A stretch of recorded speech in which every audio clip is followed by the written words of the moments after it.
آیت 194 سورہ بقرہ۔ اعوذ باللہ من الشیطان الرجیم، بسم اللہ الرحمن الرحیم۔ الشہر الحرام بالشہر الحرام والحرمات قصاص۔ حرام کے مہینے حرام کے مہینوں کے عوض میں، مطلب یہ کہ 4 مہینے حرام کے جو اللہ تعالیٰ جل شانہ نے جب سے زمین و آسمان پیدا کیے ان کو محترم، حرام کے معنی احترام کے، ان کو محترم مہینے بنایا۔ تو حرام کا مطلب ہے کہ اس میں گویا جنگ و جدل حرام ہے، جائز نہیں ہے۔ تو ان میں 3 تو متواتر ہے کہ ذیقعدہ، ذوالحج، محرم، اور چوتھا رجب ہے، شعبان سے پہلے۔ تو رجب میں عرب عمرتے تھے، تو یہ 2 مہینے چونکہ سفر کے ہیں عبادت کے لیے، تو اس لیے جنگ و جدل حرام قرار دے دیا، ورنہ تو مشکل ہو جائے گی عبادت کہ ان مہینوں میں جنگ نہ کرو۔ لیکن کفار نے جب نبی صلی اللہ علیہ وسلم نے ہجرت فرمائی، پھر کفار نے ان کا لحاظ نہ کیا۔ تو لیکن اگر اہل ایمان اس کی خلاف ورزی کرتے تو شور مچا دیتے، دیکھو یہ حرام کے مہینے میں جنگ۔ تو اللہ تعالیٰ نے فرمایا کہ حرام کا مہینہ حرام کے مہینے میں عوض ہے معاملہ۔ حرام کے مہینے کا تم احترام کرو گے ادھر بھی ہوگا، اگر تم نہیں احترام کرو گے تو ادھر سے آخر ان کو خودکشی تھوڑی کرنی ہے کہ ہاتھ جوڑ کے بیٹھ جائیں تمہارے آگے، تم جیسے مرضی قتل کر دو۔ اس لیے حرام کے مہینے واقعی محترم ہے، اس میں شک نہیں، لیکن ان کا احترام برابری میں ہے۔ تم احترام کرو گے تو ادھر سے بھی احترام ہوگا، اگر تم احترام کا لحاظ نہیں کرو گے تو پھر اپنی جان تو بچانی ہے، آخر دفاع تو کرنا ہے۔ تو حرام کا مہینہ حرام کے مہینے کے عوض میں ہے۔ والحرمات قصاص، اور جتنی بھی محترم چیزیں سب میں برابری ہے۔ ایک چیز کا کہ تم احترام کرتے ہو تو ادھر سے بھی ہوگا، اگر تم نہیں کرو گے تو ادھر سے پھر بدلہ لیا جائے گا۔ فمن اعتدی علیکم، لہذا جو تم پر زیادتی کرے حرام کے مہینے میں، فمن اعتدی علیکم فاعتدوا علیہ بمثل ما اعتدی علیکم، تو تم بھی اس پر اتنی ہی زیادتی کر سکتے ہو۔ فاعتدوا علیہ، زیادتی کرو تم، بمثل ما اعتدی، اتنی ہی، بمثل ما، اتنی ہی جتنی انہوں نے تم پر زیادتی کی ہے، اعتدی علیکم، تو اتنی زیادتی، اس سے زیادہ نہیں۔ یہ تو ایک مستقل اصول ہو گیا نا، یعنی خواہ وہ حرام کے مہینے میں زیادتی حرام کے مہینے میں ہوگی، دوسرے مہینے میں دوسرے مہینے میں ہوگی، لیکن کسی پر ظلم نہیں کیا جائے گا۔ جس نے آپ پر زیادتی کی ہے اتنی ہی آپ مقابلے میں کر سکتے ہیں، اس کی اجازت ہے، یہ قصاص ہے، برابری۔ اور واتقوا اللہ، اور اللہ سے ڈرو، یعنی اپنے جذبات میں نہ آؤ کہ میں تو یہ اینٹ کا جواب پتھر سے دینا جانتا ہوں، یہ بالکل غلط ہے، یہ کسی کے ساتھ بھی نہیں ہو سکتا۔ جن کافروں سے جنگ جاری ہو ان کے ساتھ تو کوئی معاہدہ نہیں اور کوئی رعایت نہیں، جن سے جنگ جاری ہو کوئی رعایت نہیں ان کے ساتھ۔ لیکن اس کے علاوہ، جنگ کے علاوہ کوئی بھی جھگڑا، کوئی معاملہ ہو جائے تو اینٹ کا جواب پتھر سے دینا جائز نہیں۔ اینٹ کا جواب اینٹ ہی سے دے سکتے ہو، یعنی برابری، کہ جتنی زیادتی کسی نے تم پر کی ہے اس کا بدلہ اتنا ہی دے سکتے ہو، اس سے زیادہ نہیں۔ وہ روم کا شہزادہ، وہ اہم، وہ ایمان لے آیا تھا شہزادہ، اب وہ حج کرنے کے لیے آیا تو وہ طواف کر رہا تھا اور وہ تہبند پیچھے لٹک رہا تھا۔ یہ تو ایک عالمی بیماری تھی، اب چونکہ تہبند ختم ہو گئے تو وہ عالمی بیماری نہ رہ گئی، ہر ایک کا اپنا لباس ہے، لیکن تہبند تو اس وقت پوری دنیا میں استعمال ہوتا تھا، بادشاہ بھی استعمال کرتے تھے، کیونکہ اس میں تکبر اور غرور بہت ہے، تو بڑوں کو غرور چاہیے کہ وہ پیچھے اتنا لٹکے تہبند اور وہ پھر ٹانگ گھما کے یوں رکھے بڑے تکبر کے ساتھ، یہ تھا۔ تو وہ اسی طرح طواف کر رہا تھا، تو پیچھے دوسرا طواف کر رہا تھا، وہ اتفاق سے اس کا پاؤں اس پر آ گیا، اس کی چادر پر، طواف کرنے والے کا، اس نے ہٹ کے تھپڑ دے مارا. شرم نہیں آتی تجھے؟ میں شہزادہ ہوں، دیکھتا نہیں تو اندھا ہے، آگے کون جا رہا ہے؟ اس نے حضرت عمر سے شکایت کر دی کہ امیر المومنین میں طواف کرتے ہوئے اس کی چادر پہ پاؤں آ گئے، اس نے مجھے تھپڑ مارا. ہاں بھائی اے ہو کہ جی سے شرم نہیں آئی؟ میں شہزادہ کوئی لحاظ نہیں کیا اس نے، چادر میں جا رہا ہوں پھر چادر پہ پاؤں رکھ دیا. اس نے کہا بات یہ ہے کہ طواف تیری چادر کے لیے نہیں ہے، وہ جو مطاف ہے وہ طواف کرنے والوں کے لیے ہے. اب تو طواف کرے اور ساری تیری چادر بھی طواف کرے، یہ نہیں ہو سکتا. اس لیے اس کی سزا بھگتنی پڑے گی. کیا سزا؟ کہ تھپڑ کھانا پڑے گا. تھپڑ؟ میں شہزادہ؟ ان کے یہاں تو یہ ہوگا. ہاں یہ شہزادگی یہاں نہیں چلتی. یہاں تو جس نے جرم کیا ہے جرم کا بدلہ ملے گا برابر، تھپڑ کھانا پڑے گا. یہ ہے عجیب بات ہے، میں تھپڑ کھاؤں شہزادہ؟ انہوں نے کہا انصاف یہی ہے. تو وہ مارو بھائی تھپڑ. آج تم اس کو دیکھ، تو جانتا کتنا تھپڑ تھا. اگر تو نے زیادہ زور سے مارا تجھ پر جرم آ جائے گا. اتنا ہی ہے. وہ حیران شہزادہ سن کے کہنے لگے کہ اور صورت بھی ہو سکتی ہے تھپڑ سے بچاؤ کی، کہ معاف کر دے ہو سکتی ہے، یا تو اس کا معاوضہ دے دے، جتنا وہ مانگے معاوضہ دے دے. وہ شہزادہ تھا، اس کے پاس پیسے کی کیا کمی تھی. اس نے کہا ہمیں تو راضی ہو جائے گا، جی ہو جاؤں گا ٹھیک ہے. اسی وقت پیسے دیے اور مرتد ہو گیا. ایسا دین مجھے نہیں قبول جس میں شہزادوں کا قدر ہی نہ ہو. شہزادوں کی ایسا دین ہمیں نہیں قبول. لیکن اب شہزادوں کی قدر ہوتی ہے کردار سے، شہزادگی سے نہیں. کردار قدر کرواتا ہے. اب حضرت عمر بھی تو امیر المومنین ہیں، جن سے شہزادوں کا باپ کانپتا ہے. کہ وہ سفیر آتا ہے قیصر کا، رومی، وہ آ کے مدینے میں پوچھتا بھی شاہی محل کہاں ہے. ان کا شاہی محل تو یہاں نہیں ہوا کرتے. میں تو بادشاہ کہاں رہتا ہے؟ کہتے ہمارے بادشاہ ہی نہیں ہوا کرتا. کون ہوتا ہے؟ ہمارے امیر ہوتا ہے. تو اس کا بنگلہ کہاں ہے؟ کہ بنگلے نہیں ہوتے امیروں. تو کہاں رہتا ہے؟ ان کا مسجد میں ہوگا، دیکھ لو. اور مسجد ابھی تک کچی ہی تھی، جنہوں صلی اللہ علیہ وسلم کے زمانے میں تھی. کھجور کی چھڑیوں کا چھپر ہماری یہ تھی. اب اس میں کیا خوبصورتی آ جائے گی؟ مسجد میں تو نہیں ہے. پھر کہیں باہر نکلے ہوگا دیکھنے، ادھر کہیں پھرتے ہوں گے. عجیب ان کا بادشاہ ہے جس کے ساتھ لاؤ لشکر ہی نہیں ہے. کسی نے کہا وہ درخت کے نیچے وہ سویا ہوا، درخت کے نیچے سائے میں. عجیب ہے. وہ گیا وہاں تو ایک بڑا سا ڈھیلا سرہانے رکھا ہوا تھا، سر رکھ کے سوئے ہوئے تھے. جا کے یہ جب کھڑے ہوئے تو انہیں آہٹ سنی، بیٹھ گئے. اسی کب کبھی تاری ہوگی. کہنے لگا میں عمر ہوں، کوئی بلا نہیں ہوں. جب کیا بات کرو، کیا بات ہے؟ اس نے کہا کہ میں ہوں قیصر کا سفیر. یہ بات یہ ہے کہ آپ انصاف کرتے ہیں، آپ کو ڈر کوئی نہیں.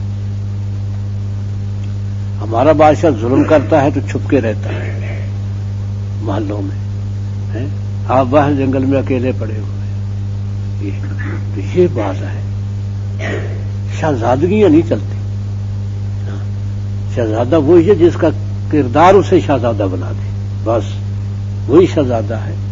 یہ حضرت امام محمد رحمت اللہ علیہ امام رفا کے شاگرد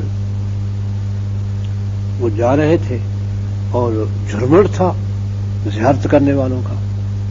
بہت بڑا مجمع تھا. ایک دوسرے سے آگے بڑھ کے مجھے زیارت کر لینے دو، مجھے زیارت کر لینے دو. وہ اپنا آرام سے جا رہے تھے. ہارون رشید اوپر بیٹھا تھا اپنے محل میں، اور وہ کھڑکی سے دیکھ رہا ہے، اس کی بیگم بھی دیکھ رہی ہے. ہارون رشید کا کمال ہے اس شخص کے مقبولیت کا. بیگم کہنے لگی تو زمین پہ حکومت کرتا ہے، وہ بندوں کے جسموں پر حکومت کرتا ہے، وہ دل پر حکومت کرتا ہے. یہ ہے کبھی تیرے گرد یوں ہوئے جھرمٹ. ایک کردار انسان کو شہزادہ بناتا ہے. تو امام محمد والی عزت اب ہارون رشید کی تو نہیں تھی, اور وہ پیدل گزرے, کوئی شاہی سواری نہیں ہے, کوئی کچھ نہیں ہے, لیکن لوگ ہر طرف سے جب گزرتے ایک دم لوگ بھاگتے ہیں کہ امام محمد جا رہے ہیں, امام محمد زیارت کرو زیارت کرو زیارت کرو. اس لیے شہزادگی یہ ہے کہ دنیا دار بھول جاتے ہیں. اس لیے یہ سیکورٹیوں میں رہتے ہیں, وہ سیکورٹیاں ناکافی ہو جاتی ہیں تو پھر بلٹ پروف گاڑیاں منگواتے ہیں. بلٹ پروف گاڑیاں منگوا لیتے ہیں تو موت وہیں آ جاتی ہے. یہ لے لے بلٹ پروف گاڑی. شہزادگی کردار ہوگا تو اللہ تعالیٰ کے فرشتے حفاظت کرتے ہیں. پھر سیکورٹی فرشتوں کی ہوتی ہے. جب شہزادگی میں کردار آئے گا تو فرشتوں کی سیکورٹی ہوگی, وہاں کون نقصان پہنچائے. اس لیے وہ ایک آگت لیٹے ہوئے درخت کے نیچے سفر سے واپس آ رہے تھے تو ایک کافر آیا, اس نے موقع دیکھا, تلوار لٹک رہی ہے, فوراً تلوار اتاری, کھینچ لی. اس نے آپ کو بھی جاگ آ گئی, تلوار لہرایا, کہتے بتا اب تجھے کون بچائے گا. آپ بیٹھے, آپ نے کہا اللہ, اتنا کہنا تھا کہ تلوار گر گئی. یہ ہاتھ سے تلوار گر گئی اور کانپنے لگ گیا.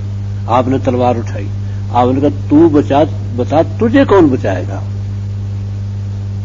بس کہتا ہے جی معاف کر دو, مجھ سے غلطی ہو گئی, چلو معاف کر دے, تم بیٹھ جا. صحابہ کو بلایا, سارا واقعہ سنایا کہ یہ بیٹھا ہوا ہے, یہ لیکن اسے معافی میں نے معاف کر دیا. تو اسی وقت اسلام قبول کر لیا. واپس جا کے کہتا ہے کہ نبی ہے, کہتے میں تو اپنی طرف سے قابو پا لیا تھا کہ بس اب کہاں جائیں گے. یہ انہوں نے اللہ کہا اور میرے ہاتھ سے تلوار گر گئی. اس لیے یہ ہے کہ جب اللہ کا انسان بنتا ہے, دل سنوار لیتا ہے, کردار بنتا ہے, تو پھر فرشتے سپورٹی کرتے ہیں.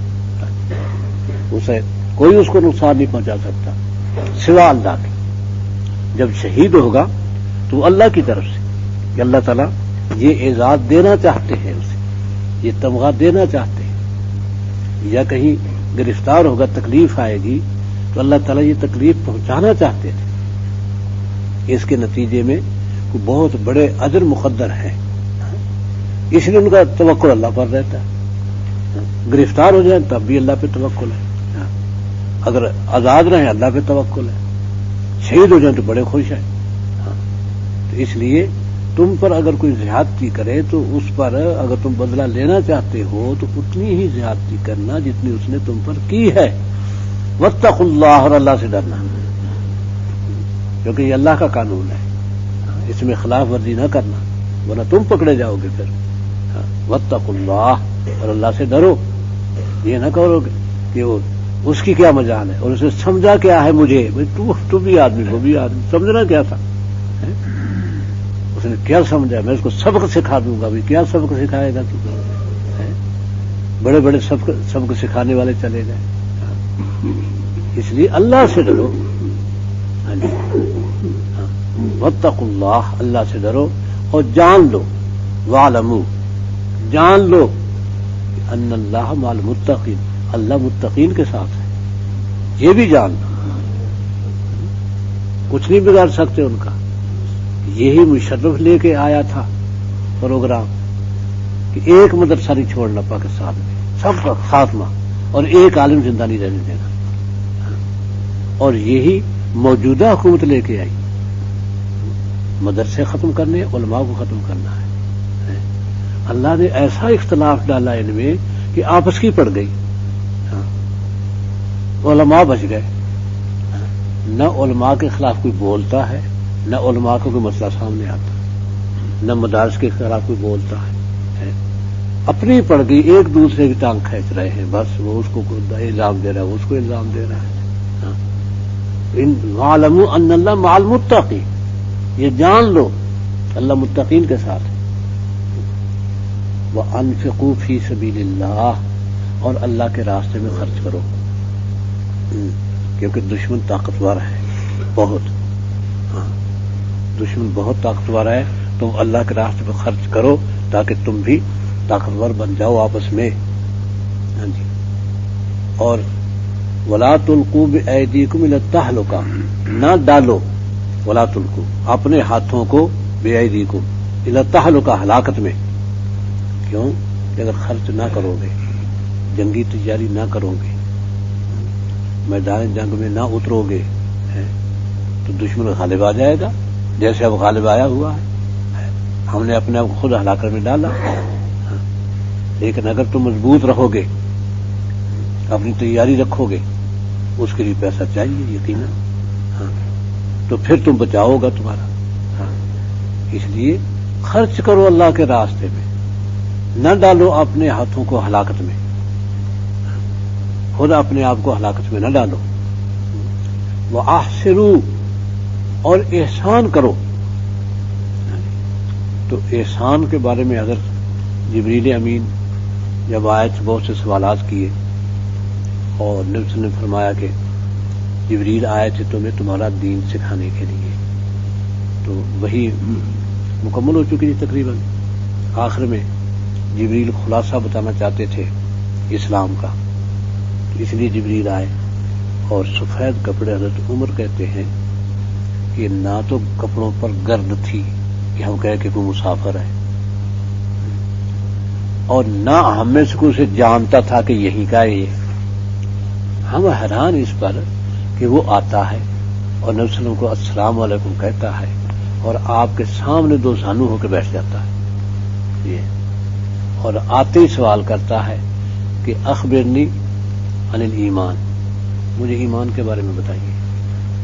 آپ کہتے ہیں کہ ان تؤمن باللہ وقوت میں سارے ایمان بتا دیتے ہیں. پھر وہ کہتا ہے کہ اخبرنی عن الاسلام، اسلام کے بارے میں بتائیے. تو وہ بتا دیتا ہے کہ ان تقیم الصلاۃ وتؤتی الزکاۃ وتصوم رمضان وتحج البیت ان استطعت الیہ سبیلا. وہ کہتا ہے کہ اخبرنی عن الاحسان، احسان کے بارے میں. احسان کیا ہے؟ آپ نے فرمایا تعبد ربک کانک تراہ، اپنے رب کی بات یوں کرے گویا تو دیکھ رہا ہے. تیرا تو اپنے رب کو دیکھ رہا ہے. وَإِن لَمْ تَكُنْ تَرَاهُ فَإِنَّهُ يَرَاكَ، اگر تو نہیں دیکھ رہا تو یوں سمجھو کہ وہ تو دیکھ رہا ہے. ہاں جی، یہ احسان کے معنی بتائے کہ جو عبادت کرو وہ صدقہ دے رہے ہو تو یوں دو کہ اللہ کے سامنے دے رہا ہوں، کوئی کمی نہ رہ جائے اس میں. کیونکہ وہ دل کی کیفیات کو جانتا ہے. دل کی کیفیات میں فرق نہ آنے پائے، سارا ضائع ہو جائے گا. دل کی کیفیت میں فرق آ گیا کہ ذرا آدمی بڑا میں دیکھ لو میں سخی ہوں، بس گیا، کوئی ضرورت نہیں. اللہ تعالیٰ فرشتوں سے کہتے ہیں کہ یہ نہ قبول کرنا کیونکہ اس میں دوسرا شریک ہو گیا میرے ساتھ. وانا اغنى الشرکاء، اور شریکوں میں سب سے زیادہ غنی میں ہوں. تو یہ دوسروں کے لیے رہنے تو مجھے رہنے، میرے لیے نہیں ہے. قبول نہیں کرتے اللہ تعالیٰ. تو اب جب یہ ہے کہ اللہ دیکھ رہا ہے، میں اللہ کو دیکھ رہا ہوں، یہ تو بہت اونچا مقام ہے کہ میں اللہ کو دیکھ رہا ہوں. تو خرچ کرتے وقت کتنی خشیت ہوگی، کتنی احتیاط ہوگی، میری قلبی کیفیات نہ بدلیں، ان میں کوئی گڑبڑ نہ ہو جائے. اور شیطان کرے گا، اسے تو ظاہر کرنا ہے، وہ بھرپور کوشش کرے گا. ایسے دوست کو لائے گا کہ یار تو نے بڑا کام کیا، واقعہ یہ تو ضرور تھا، کوئی کرتا سوچتے تھے کہ بہت بڑا کام تھا جو تو نے کیا، اور اب آدمی پھولتا جائے گا. ہاں جی ٹھیک ہے جی، بس اللہ نے دیا جی، لیکن دل میں آتی جائے گی اور بھی آ کے مدح کرے. گیا لائے گا شیطان تعریفیں کرنے والے. ہاں جی، کہ کرو تعریف اس کی کہ بڑا کام ہے جی، اور سخی ہے جی بڑا. اللہ کسی کو سخا ہوتی تو ہر ایک کو نہیں دیتا، کسی کو دیتا ہے. بڑا سخی ہے، بس پھولتا جائے گا. اس لیے ہے احسان. تو احسان کرو کہ اس کے عوض میں اس سے کچھ نہیں لینا. ہاں جی، اس لیے کچھ نہیں لینا، بس دینا تھا دے دیا. ہاں جی. اور آپ نے فرمایا کہ بائیں کو پتہ نہ چلے دائیں نے کیا دیا ہے. اتنا خفیہ ہو. ہم نے حضرت لہری رحمۃ اللہ علیہ کو دیکھا کہ ہم بیٹھے ہوتے تو دیکھا کہ بھئی دروازے پہ رش لگ گیا. عموماً عصر کے بعد ہوتا, دروازے پہ رش لگ گیا.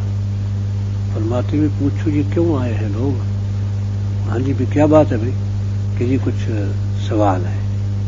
آپ یوں ہاتھ ڈالتے بس اس میں بیگ میں ہاتھ ڈال کے اور یوں مٹھیوں سے یا تقسیم کرتے. بس یہ نہیں کرتے تھے کہ بھائی گن لیں کتنے ہیں نا, تقسیم کرتے.